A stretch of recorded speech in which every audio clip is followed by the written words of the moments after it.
Presented by That Time I Got Reincarnated in the Same World as an Anime Podcaster, this is Shonen Jumping the Gun, the show where we set our sights on the first chapter of a manga and decide if it's a misfire or a bullseye. Let's see how many rounds are in this magazine.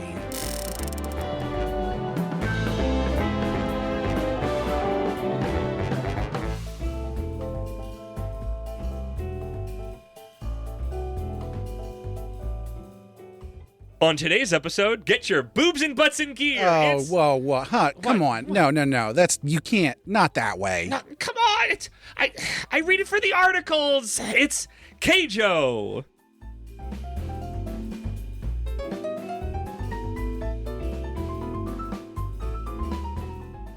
Whether on land, sea, or air, I am an unshakable beast of booty-bopping braggadocio Moxidine, here with my bodacious bikini beach bod co-host, Isekai Sensei Sama Brad. Brad, how you doing? This is really tight. I shouldn't have worn this. Yeah, not the greatest thing to wear down in the confines of the studio. And everybody, welcome to the Weirdly Horny arc. Or maybe Romance Arc 2, probably not.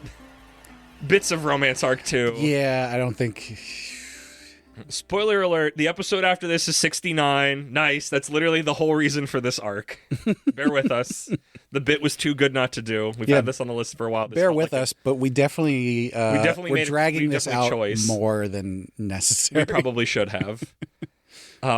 But yes, today we are covering Keijo with... Oh, let me get the count right. I know I typed it in right. Is that 8 exclamation points? It's like super clear that it's like Keijo with like a billion exclamation points. Oh, I wasn't paying attention. Okay, that's why it was my job. Also known as Hip Whip Girl, this was created by Daichi Soriyama, which I didn't find anything else about. It ran in Weekly Shonen Saturday from July 2013 to April 2017 for 18 volumes and had a single season of anime in 2016, which Wikipedia tells me was the most viewed show on Crunchyroll in November of 2016. Of course it was. Of course it was. I'll get into that more later, but first we need my patented Moxie's Mock Speed manga summary. Submarine makes sense here. So it's water-based? Yeah. And probably help all those women who drowned. Watch your head. I'm getting ahead of myself. Coming out to watch in a frenzy, to forget the pain and bitterness of everyday life. In 2003, come on guys, the banking crash hasn't even happened yet. What are you doing? In 2003, a change in the law added to the list of horse racing, cycling, and boat racing, a popular new gambling sport. That sport is Keijo. Hip 1, my career over a spread of swimsuit-clad girls. At high school, we meet our protagonist, Kaminashi Nozomi, as she tells an adult Kobe-sen that she is not going to join an athletics college before heading off to her gymnastics practice. The girls roast her for denying the offer. Don't you want to be an Olympic athlete? Say that 3 times fast. Don't you want to be an Olympic athlete? Don't you want to be an Olympic athlete? Don't you want to be an Olympic athlete? Okay, fine. No! Sure, it'd be exciting, travel the world and all that, but there's no money in it. You get injured, you're done. All the expenses that you have to pay and the small prize pool, and that's only if you get gold. And don't even get me started on pension and retirement. A boy... She's totally right, by the way. Yeah, she's right. That's what makes this great, is that she's like super justified, and it's just like, why would I go to the Olympics? I can do this other thing and get paid. I can make an actual living. A boy, Omotenshi Taichi, appears, complimenting her on her weirdly realistic approach to things. But she does have dreams. Very simple dreams, daily life dreams, which the boy finds a depressing notion. What she truly wants is a job that makes good money. She is going to become a Keijo player. This causes everybody to freak out, but she's got it planned. It's a dream sport where you can make millions in a short time and retire in luxury. Kobe-sen reappears and explains it's a popular gambling sport and asks Kaminashi if she really knows what she's getting into. Cut to the next day as Kaminashi is attempting to fix a leaky toilet with tape at her home. Her 2 siblings chat with her. The younger brother just has a handgun for some reason. I'm assuming it's airsoft. I couldn't tell if it was real or not. It's just playing around with a fucking Glock or something. They're in this like really shitty apartment. Yeah. So he might literally have a real gun. I guess. He might be like in Japan or something. I don't know. Boy strapped. She fixes the toilet just enough, but hopeful she can make enough money to hire an actual professional to fix it. Forget that. Enough money for a whole new house. Ding dong, boy from earlier. Taichi is here, and they're headed to a nearby Keijo arena. It's like a big festival here with people and merchant stalls all over the place. Koba-sen arrives and is no nonsense. This is about learning, not fun. Kaminashi brought Taichi to help her stay on track and not be convinced by Kobe to give up her Keijo dream. They enter the arena itself as a match is going on. Bikini girls atop a floating disc in a pool dodge and slam into each other with great dexterity, attempting to knock the others off into the water below. Kobe tells us that the floating stage is called the land. In Keijo, players try to knock each other off the land without using their limbs. This leads us to why the series is here in Weird Horny Arc, as they mainly use their chests and bottoms to do so. A girl then uses a move called Ass Gatling Gun before we are shown an injury and told of multiple girls drowning in the pool or clunking their heads on the land, and this has resulted in multiple fatalities over the years. It's weirdly brutal after such a silly bit. Kobe says to know that this is the danger that awaits you if you want to play Keijo. Taichi turns on her and says it doesn't fit her. She should stick to her gymnastics plan, which she bristles at. Keijo is a game of brute strength and nothing else. You are not strong enough to have a chance. Kobe takes them to a locker room to get fitted to do a test round of Keijo, Taichi included, who intends to use this moment to show how she will fail with his boy strength, I guess. A lifeguard oversees the newbies entering the land, 3 boys and 2 girls, and explains the rules, which we kind of already know. Instantly, Taichi attempts to thrust off Kaminashi, but she deftly dodges out of the way, sending him sailing into the water. Told you, Taichi, it's not about strength. I've got the advantage here. Paying attention again, Kaminashi sees the girl knock both other boys off the land. It's just the 2 of them, cheek to cheek, so to speak. The 2 have gladiatorial combat, but you can't make a dent in this chick. The lifeguard says to use your head. Kaminashi thinks and uses this. She dodges under the girl's attack and lifts her own hips, sending her into the pool. A picture-perfect hip-up attack, we're told. We learn this serious girl is Miyata Sayaka, a judo prodigy from a famous judo family, but she wants to play Keijo. They exchange names as rival as the chapter ends. So I'm a human being who watched that season of Keijo back in 2016. Oh, the whole thing? The whole thing. Okay. The whole thing.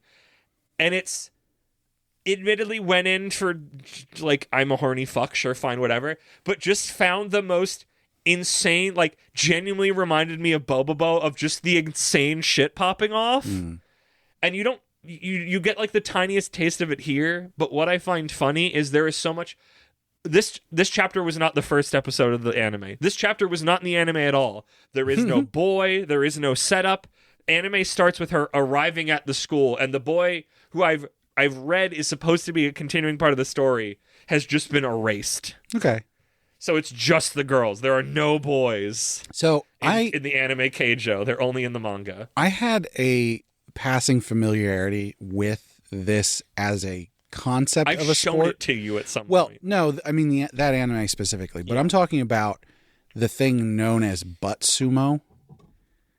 Oh, which is what this is. Yeah. But I've always seen it in other things in a more limited capacity. It's like, oh, we're having, a festival or something, and they have this event that goes on. It's not like an actual sport, ongoing sport. I'm pretty sure it's a mini game and a Dead or Alive game. Yeah. I'm sure. So I had the concept of what this was.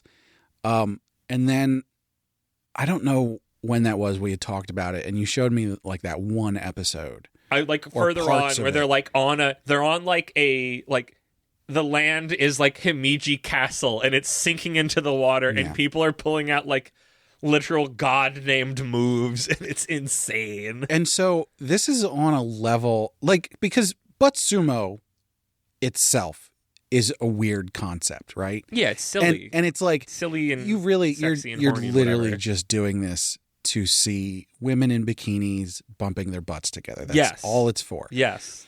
And what this is doing is taking that to such an extreme. Yes. It's really crazy. It's the best. It's so because it gets to cloak the horniness in just the absolute absurdity of what's happening and how seriously certain characters are treating it. And I love that a lot. Sure. But then I also don't think it's really cloaking it at all. No. There are multiple times. I'm not saying it's hiding it, but at least it's what I wanted the silly horny arc to be, is that there is clearly horny in this mixture, but there is clearly something else that is not that in this mixture. And it is not meant to cloak the horny, but it is at least going, it is genuinely the bit that I did in the opening intro. Like, there is articles here besides the pictures. Sure. But However much there's that a is lot of usually a gag. pictures. Yeah, there is a lot of pictures. There are many, many times where the panel is literally leering. Yes. And it's not even just when they're playing the sport. Correct. There are times where she is doing her gymnastics. There's a lot of low-angle shots constantly. Or, just hanging out or whatever. And it's like, there's her butt. Yep. Oh, she's doing splits or whatever. Yep. There's one point, and this makes more sense because it's during the actual match when you sort of expect it to be more leery. Yeah. But they're like directly having a confrontation with their butts. Yeah. And the shot is from below. Yes. And I'm just like, yes. Okay. Yes. This is why I live in a glass house, Brad. I can't throw stones, but I throw stones anyways. I don't know how much we've gone over this before. I mean, I obviously like romance. Yes. In manga and manhwa. And I don't mind the occasional horniness here or there. Some leering and that kind of stuff. But like for the most part, even in series that I read that are like extremely horny, I sort of don't care about the horny parts of it. 'Cause like I'm the kind of person who, when I'm horny, I look at actual porn.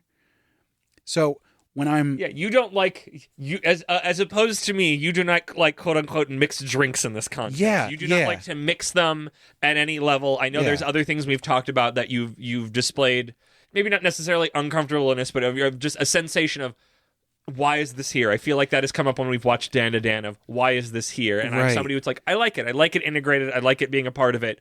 It makes me feel like I get more out of it in a multitude of ways, not just the horny way, admittedly, but like I like that. It's why I like this, that there's other things like I was surprised at the level of pathos of chapter 1 of Keijo. Because like I like the idea. It's like, yeah, I'm on track to be in the gymnastics program. I could go to the Olympics. I'm just really that good. But like I'm not going to go do that because that is not going to make me money. I come from a poor house. I don't even know if she has parents because I don't think they show up. You only see her younger siblings. Yeah. Like I think she might be. I want to say I remember maybe from the anime if they even got to exist at all that it's like she's sending the money she's making or something. I don't remember particularly. It's been many years. But like I was surprised how much this wasn't just 100% about the horny. You know what's funny? I know you don't like that, but I enjoyed the ability to pretend in little bits and pieces between the leering that I'm like, we're doing something else. We're actually telling a story. It's funny that you mentioned and building structures. The whole thing about like, oh yeah, she could be an Olympic athlete, but she's going to be more realistic and do this thing to make money. Because I'm going to hold this directly up against Blue Box. Okay. Where both of them are like, we are going to go, we're going to compete, we're going to be in the nationals and Olympics or whatever. Yeah. And like we hold that up as like, oh look, they're so strong and they know what they want and everything. They're and then we look at this and we're like, oh yeah, she's great because she's not chasing some unrealistic thing that won't make her money. It grounded it really well. When you got to pay the bills, if you're not coming from a moneyed household, when you're not coming from a moneyed household, you can't. It's harder to get into that stuff. And I'm not saying don't do it and don't have those dreams, but it was just like it was fun having a moment of smacking you with like the reality of like, yeah, it's super expensive to be one of these athletes, and I'm glad they exist, and I think it's important to have them. But it's like if you're hurting financially, it's harder to do that. You know, I think that was a fun way of like grounding it as we get into like what her. I can't believe I'm talking about like grounded motivations in this. Like that's what I'm so tickled by this for any number of reasons, Fred. I will give this some credit. There's a series we're going to be covering in a couple episodes within this arc that when you hold it up against this feels much less like just a vehicle for horniness. It is, but it doesn't feel. It genuinely feels like no. There's articles in this magazine, and they're genuinely good articles that I read. But yeah, that other one is the flimsiest excuse to do the thing they want to do. This is Playboy, and that's Hustler. Yes, 100%. And I guess what I don't know how to Google search that, but it's like that was on. I mean. It's what I wanted more in Weirdly Horny of there are articles here too, or at least slightly less flimsy of like, we're doing the horny, but here's my flimsy excuse of why we're having this weird scenario. Yeah. But hopefully I would hope if I could ever find another one that was like Keijo of like, here's our structure of why we're doing this. Honestly, there was a time that, and it's not in the arc, spoiler alert, when I was pitching ideas for this, I was really tempted to put Grappler Baki in this, because Grappler Baki I don't think is directly horny, but if you've ever seen those drawings, like there's just something just undulating meat in those that just feels just some base human like lizard brain horny with those things in a way that I don't quite fully parse in a way I'm slightly afeared of. Maybe we should have done that, because I mean, some spoiler alert here, but like it was really hard finding series to fit in here. Yeah. Because it's sort of like they're either weird or they're horny. And there's not a whole lot of series that have an overlap here. At least in a way that we could find them, or I could express to other humans what I was looking for. This is the sort of specific wavelength of what I was looking for. So, but yeah. Where do you think, I mean, I guess I know things and you know things by extension of where this goes. Yeah, it's a little bit cheating. She's going to become a professional. Well, I only know she makes it to the school. Like, I don't know. I'm assuming it keeps going after that. I'm assuming I would think she gets out of the school at some point. Oh, was that a school? I thought that was a professional event that she was in. No, the anime, she goes to like the academy for it. Oh. So that she can meet a bunch of the other people. Like, she goes with the judo girl. This has a fucking academy arc in it. What the fuck? It is an academy. That's all. I mean, at least that's what season 1 of the anime was. I don't know if they would ever have made a second season, that it still would have been there. It is kind of weird that it never got a second season for how popular it was. Even I guess nobody just wanted to talk about it. Everybody got what they needed out of the first season. Not me, buddy. Not me, buddy. You know, you can just find pictures of girls in bikinis on the internet, I need right? context. I need emotional resonance, Brad. I'm not a caveman. We've got tastes. I guess I'm a caveman. Yeah, you're good. You get to live a lot easier than I do. What do you want more of and less of? I mean, this is stupid to say. I want less of the horny stuff. Yeah. Admittedly, I did like the story that they were going with here. There's an interesting thing going on. Was there something enough there? If there was not all of the horny leering, was there something there? And I would make the argument of yes. Am I happy the leering is there? I'm honest, yes. Would I be sad if it was gone and not read it? Really, yes. I will admit to that. But like the way that I'm glad it has a structure. The way that I read these, I think I would have gotten the same thing out of it if it didn't have all those leering shots in it. I want more. In a weird, messed up way, this could have gone in Sports Arc. I wouldn't have done that. Yeah. Unless, I mean, I guess there's a different timeline. We don't do weird horny. We just do weird sports. Well, if this goes in if we were just coming off of the Sports Arc, this would be a bridge. This would have been a bonus to the next one. Yeah, I like that.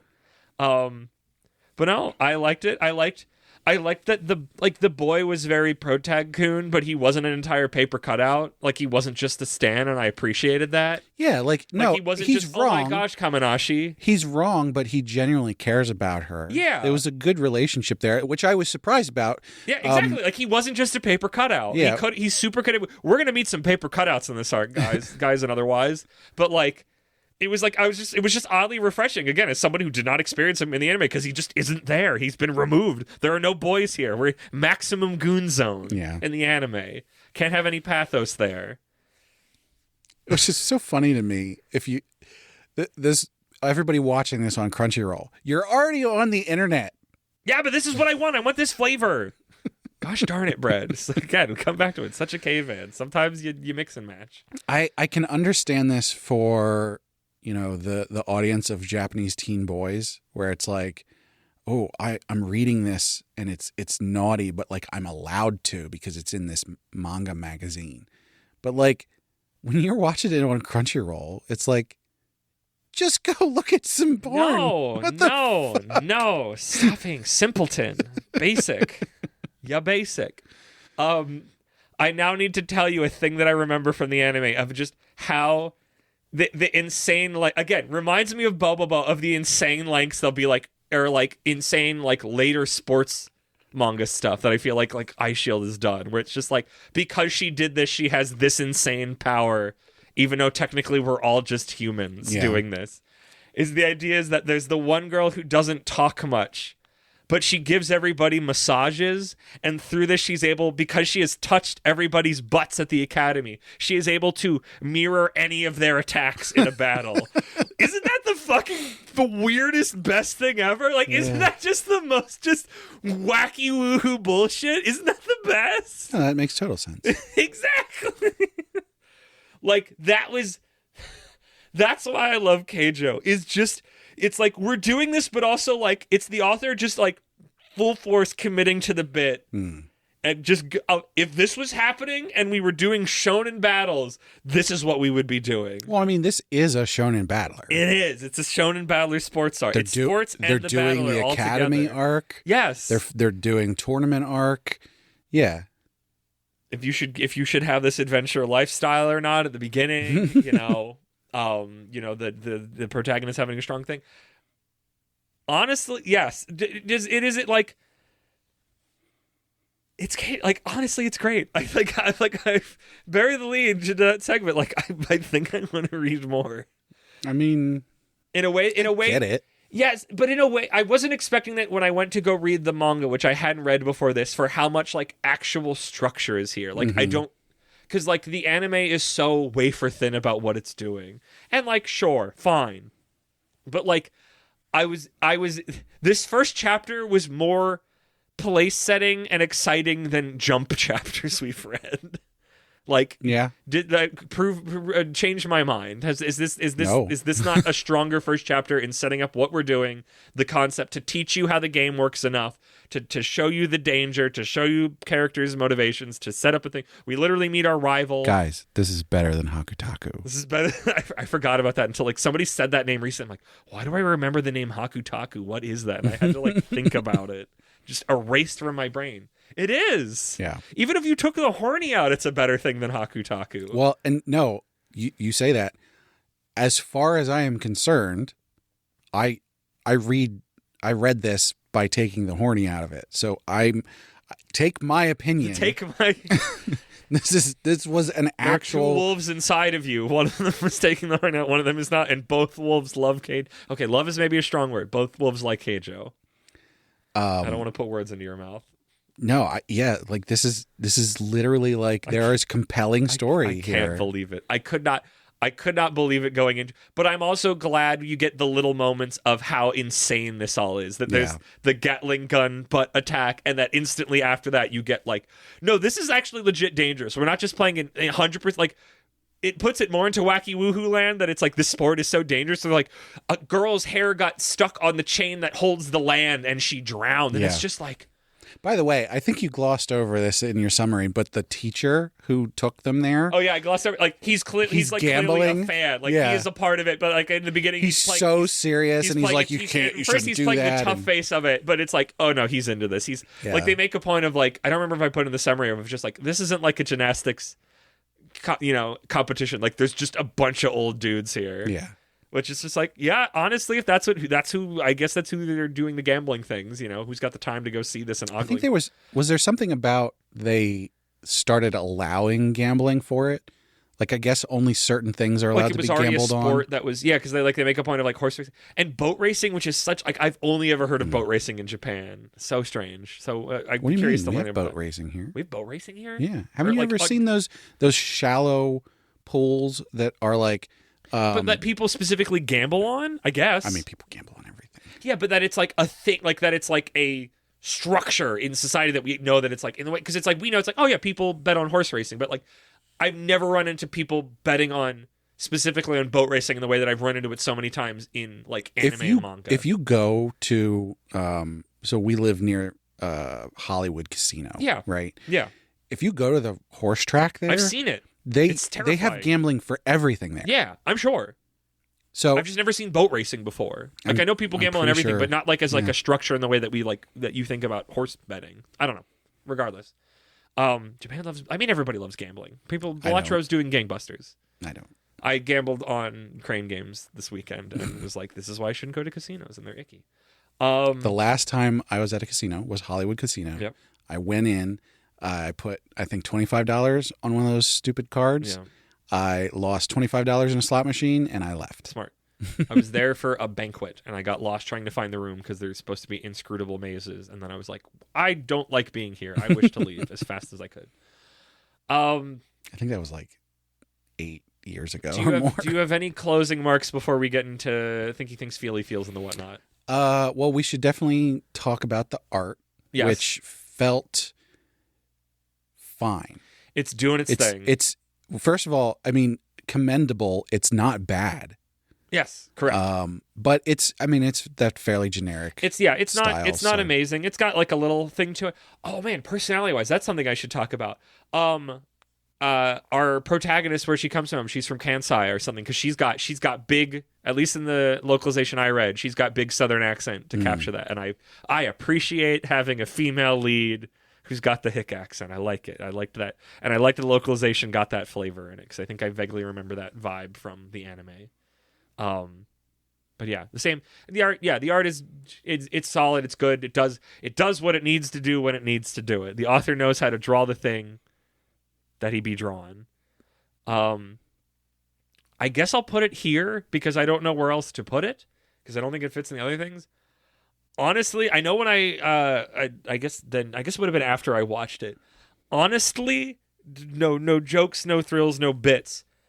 Roller derby is akin to Keijo because it's literally except instead of it being in a pool with bikinis, it is girls on skates. Where it's like you can't use your arm and limbs. Short you shorts. can't kick. Also, sometimes short shorts and fishnets. Like Tank tops. Yeah, but it's like genuinely, it's like that sport exists in a slightly less dangerous fashion because it's literally just like by virtue of the rule set, they genuinely have to hip whip into their opponents, and it's like. Please don't be horny to those women and otherwises. Like, don't do that. But also, just like, it's wild that it's just like I think you can be horny to them, just not outwardly. a little bit. Yeah, You can go there and watch and enjoy it. Yeah, there's a sport. There's an actual sport that is But compelling don't to watch and is sexually exciting. harass people. Exactly. There you go. That's just I know don't these do people. that anywhere. I know these people, so I feel a I little guess extra. strip I club can't you're just- allowed to do that to Whatever. some extent. Strange. Where's my strip club show? But not strip club. Not Shonen. Where's my strip club Senin battler? Yeah, right. That's okay. Getting Is distracted. that Akiba Maid Wars? No, because Akiba Maid Wars is super not horny. Oh, okay. Akiba Maid Wars is just a Yakuza story. Those skirts are pretty short though. They never sexualize them. They never get upskirted. Even when they're climbing up things, they never get upskirted. I love it. I'm so proud of them. Yeah, I know. Because that's not that was a story that wasn't about it, and I didn't want it there because it's not a story about that. Brad, what are your thinky thinks and feelings feels on Keijo with 8 exclamation points? I wish we had something between good and great, You can put spin on it. because that's where I would put this in terms of my thoughts. Okay. Like, I think the execution was done really well. I think they didn't, maybe a little bit, for the most part, they didn't go too far with the horniness. It felt balanced and balanced. It felt right. You gotta have good balance to play Keijo, Brad. So I to that end, like, I don't think I can put it completely within great on terms of like technical merit and everything. I respect but like, that. like it's better than good. Yeah. So, yeah, So that's your my thoughts. thoughts. What's your feelings? It's good. Yeah. It's just plain good. Yeah. It's like Good. I parentheses standard. I didn't not enjoy reading it, but also like I don't really care. That's fine. That's fine. Honestly, I think and feel this is great, and maybe I don't know. I mean, I guess I don't know how I would have even known about it, but I'd be curious to know how my feelings would have been different if I had not seen the anime at all and didn't have context, but also the bias of coming in of going, wow, that anime gave me like nothing for like the pathos of like why people like. No, I think you'd Like, probably be the same. I really it was do. beelining it, but I think like because it's like when you go into something and you have an expectation of like this is like I know what I'm coming here for. I'm not expecting anything else, and then it like actively like oh wow, like character moments, and like wow, the boy like Kanashi or whatever the frig frag his name is, like, oh, you weren't just a paper cutout Stan, like you were actually a little character, even if you're just the boy that's there. Like I didn't have expectations, and I got to that point, and so I think you're justified. I had some knowledge that they had been removed from the anime, and I was very surprised because I think it's that like, well, she's there, he's in like the nearby, I don't know if it's boys only thing of like he's developing the lands that they then battle on, which I think is like neat. Like to go back to Blue Box, give your romantic interest partner, though not that I feel literally any sparks between them in this chapter, like genuinely it's like give them two different but parallel things to do, to work on, and then you can follow this or you can follow that, and you can give them away by virtue of Blue Box is that they are both sports people, they're both athletes, so there's that overlap in that. Here's that's like one's the athlete and one's designing the things for Keijo, and because it's not like a regulated sport, it's like you can do wacky things with the land. It's not just like here's the soccer field, it's the soccer field, it doesn't change. It's like here's this wacky thing now that we're on. Here's this like weird balance beam trident thingy. Here's freaking Himeji Castle. Here's this, that, and the other thing. Which battling on a castle seems like the most dangerous thing with so many sharp edges and corners and ways to thunk your noggin. And it just feels so dangerous. That we watched was on a like half sunken plane. That makes sense too. Yeah, it's just like insane stuff, and it's like I want to see what the heck he's up to make these things. Because it's about spectacle, you know, more than the sport. That's to go back to it. Like that's the interesting thing of Derby, of like the general, you know, and there's always things in between of the two camps of this needs to be more of a regimented, regulated sport, and this is a fun community kind of showy thing, and that kind of from its, even though it's like roller derby before we were born was essentially like pro wrestling, where it was like a fake sport, quote unquote, you know, and it was like had a bunch of bits and gags and teams and whatnot. It's like some of that is still there, and like the presentation and how everybody has names and stuff like that. And it's like, honestly, obviously, because my love of pro wrestling, like I lean more towards like this is a fun community spectacle thing more than like this is a regimented sport. Yeah. I mean, you still need rules to keep everybody safe, obviously, but yeah. Yeah, I genuinely think and feel this is great. I'm so impressed by Keijo, this thing that I'm like, oh no, there's articles, and it's like there is articles in I think there's also boobs and butts, but there are articles. Even if this isn't your thing, if you don't quite enjoy it, I think there's merit to this. There's a level of artifice. There are degenerates to look down upon, and honestly, yeah. There's something we're going to read that I was into that it's like you are free to look down upon me for, but for Keijo, at least for chapter 1, we're staying above bar for the most part. There's like I'm very impressed. There's a certain level of respect you need to give this just because of how well it's put together. I'm very surprised by that. Yes. Would you buy it? Nah. I had a feeling. I would buy it. I think I'm going to. I don't know if it's actually officially translated in America at all or not. That's a good question. I'd be curious. You should have found out. I should have found out. I'm going to find that now. But I know I'll have means of reading it, and I will probably read it via that until I fall off at some point. But for right now, like I'm genuinely curious to see where it goes and how it compares to what I saw in the anime, knowing the anime was so different. I do not think we need to high noon. Nah. So with that, everybody, welcome to the Weirdly Horny arc. It only gets more rocky from here, so strap in and good luck. And Brad, hit me with them plugs. Yeah, well, as always, we want to thank Segoy Mart. I guess we'll do the ad spot for this one, although this is a little on the some of those future ones, maybe not on the line. But yeah, Segoy Mart's a retailer of Japanese snacks, drinks, toys, and merch. They got all kinds of cool stuff you can't get outside Japan. Our listeners can click the link in the description or use code APR15 to get 15% off their first order. And we want to hear from you, so hit us up on social media, which you can find links for on our website, animepodcasterreincarnation.com. Discord's the best way to chat with us, so come hang out with us there. Don't forget to check out our Patreon, where our supporters get perks like bonus episodes, getting the high-quality stereo version of the podcast early, and getting to vote on what we cover on heroin addiction. And of course, we have to shout out our patrons. So first and foremost, at our noble tier, we have our marquee, Sir Cake Dwarf.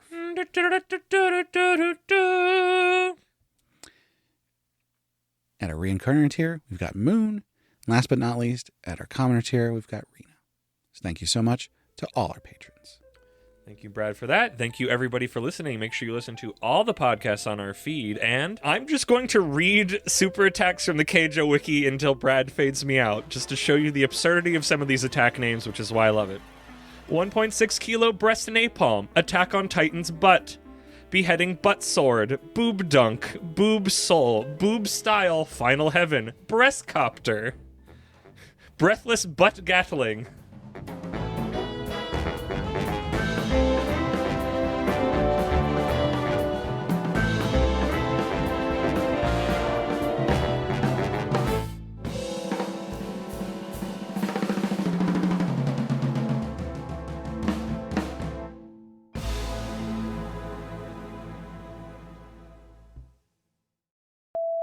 So I'm going to go on today's episode, and then I'm just going to, like, start, I'm going to do a little sentence leading, and just at any point cut me off in there and do, like, just be really disappointed with me. It should be easy for you. Don't you want to be an Olympic athlete? Blah, blah, blah, blah. An Olympic athlete. Olympic athlete. Thank you, Brad, for that. Thank you, everybody, for listening. Make sure you listen to all the podcasts on our feed, and I'm actually going to blow my nose before I do this, because I need to be able to talk. Do ba do ba do ba do ba do ba do ba do boo boo ba do boo boo. There's gonna be a lot of boo. Don't worry. Can I go? Can I do it? Can I do it? You can do it. I can do it.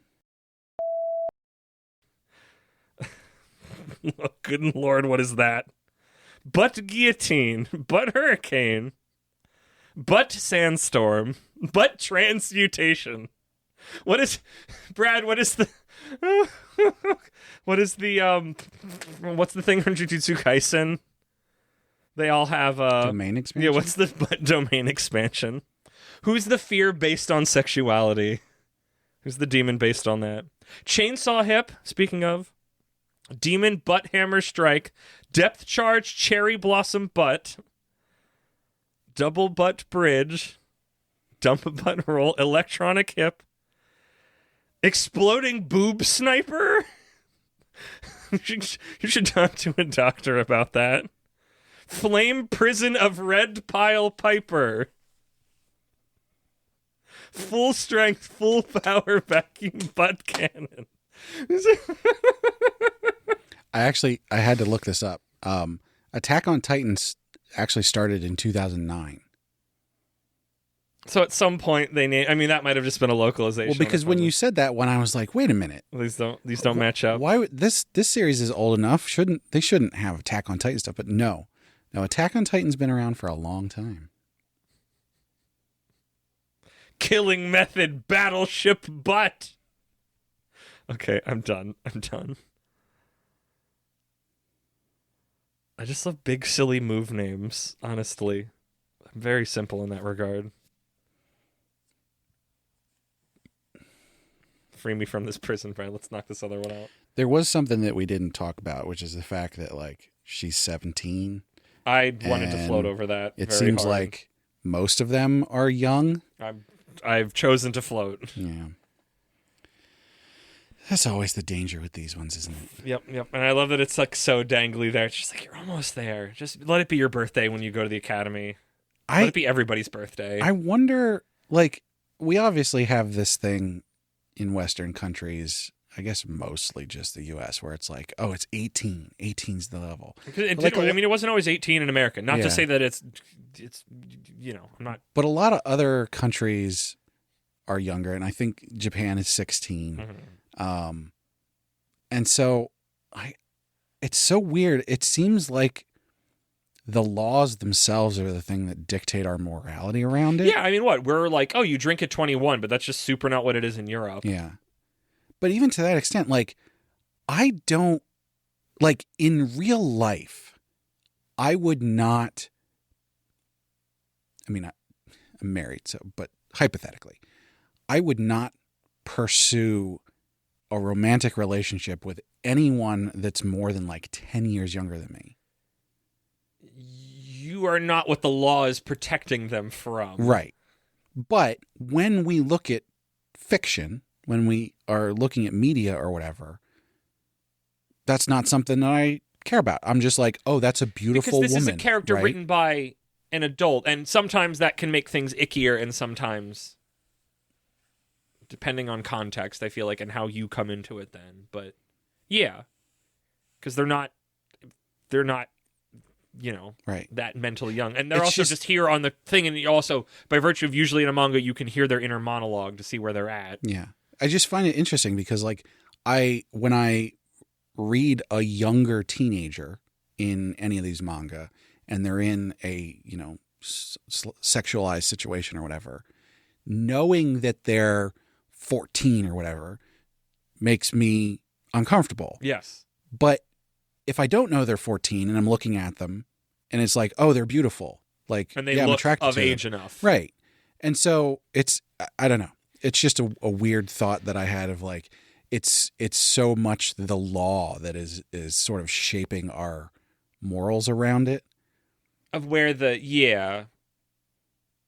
but I feel like we always talk, like, it's a good conversation, but I feel like there's a certain talk in circle of it. But I do think you're right to an extent. Now, that said, like we just said, like, she's 17. So it feels weird. It feels weird, but to it's like be in viewed Japan, as- this is 1 year above that. She's about to graduate into college. Right. Like, she's shown as generally operating as an adult. Even if she's being put in sexual situations. She's being put into sexualized situations, but she's not being put into any sexual situations. Yeah. No, that's important. That's an important distinction. And I guess to that Like, end, even if Koba-san is there as an old man to gamble on the women fighting, there's never a moment, like, a character never ogles. And even at Yeah, one, yeah. there's even a step against it, because, like, they're doing the test game with the 3 boys and the 2 girls, the female lifeguard, like, trainer who's there is just like, hey, boys, like, if you start any funny business, like, you're getting dunked now. Right. And it was just like, oh, like, That's a good point. It's so strange in this scenario where the world itself, even though it is so sexualized, isn't this. Now I want to cut this in somewhere because this is actually good talk. Like, everything is so sexualized by the leering of the panel, but internally in the world, even though it's like, well, obviously old men are there because there's beautiful women fighting, but it's not like ever talked about. And the one moment it kind of brings it up is like, if you do start anything, like, Right. you're getting dunked, you're getting out of here. I had just thought about the fact that like Like, they protect them they protect the women in that moment. I think a lot of times when we're reading these kind of things and it's a beautiful 16 or 17-year-old, it's like, okay, but they're interacting with other like teenagers, like the boys that they're interacting with. No, there are no also that quote same unquote age. adults around, Yeah. like, to sexualize them or put them in sexual situations. It is just how they are drawn in the situations they're getting into with their other teen compatriots that are So I wonder sexualizing it, I guess. I wonder if that makes it a little bit better from our perspectives, where it's like, oh, we're imagining that we're teenagers again or something. I in think this that's because it's like, situation. I read some of that stuff when I was a teenager and was just like, ooh, titillation. Right. You know? Because like I'm And not when I think about it, like, it's the weird crossroads of, like, because it's why, like, I know there's stuff in Jump interviews from authors where it's like they put that in there because it's like, I'm writing for young boys and this is what young boys like. Yeah. And as somebody who was young boy shaped thing, it's like, I did appreciate that, but it's the thing of thinking about it now. And it's like, an old man in his 30s or 40s is writing these things for that. But it's just this weird, like, time paradox. Yeah. Where it's like, I grew up with it and I liked it and I knew I liked it then. So when I'm an adult, I'm going to put it in there and this is the shape it takes. And it's Right. like, and there's a whole sliding scale on that. And Right. Because like I said, I don't right now want to be in a relationship with someone that young. no. Because that sounds awful. Yeah. They're not mature enough and whatever else comes along with that. But to imagine that when I was that age, I could have a relationship like this I or think be in that's these where situations. I think that's where it comes from. Yeah. Honestly, is that you? Because it's like, even if it's like, oh, age is 18, it's like your sex brain was awake before then. Yeah. And I'm not saying that the age should be lowered to match that, because Jesus fuck no. No. Hormone brain is No. not in a place to And make decisions honestly, about the body like that. I mean, I don't know.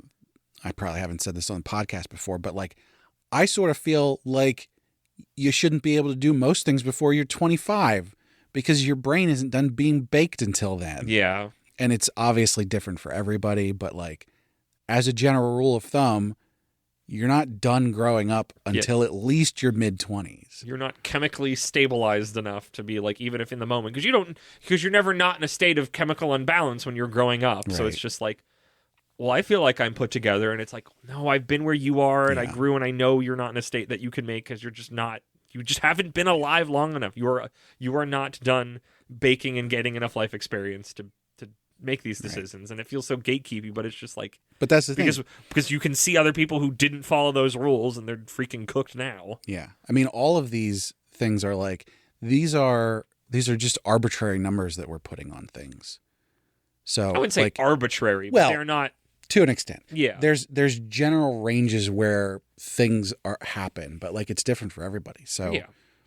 I don't know. You have to pick, if you're going to keep laws about it, which I think you should, you have to pick a number. You have to pick somewhere, because trying to go, based on these criteria, like it's not a perfect system, but the alternative is if you try to go like evidence-based, it's like that just turns into an untold level of nightmare. I do think most of our numbers are wrong.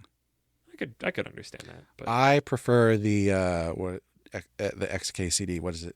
7, half your age plus 7. I think that's a good rule for dating. I think that should be the law.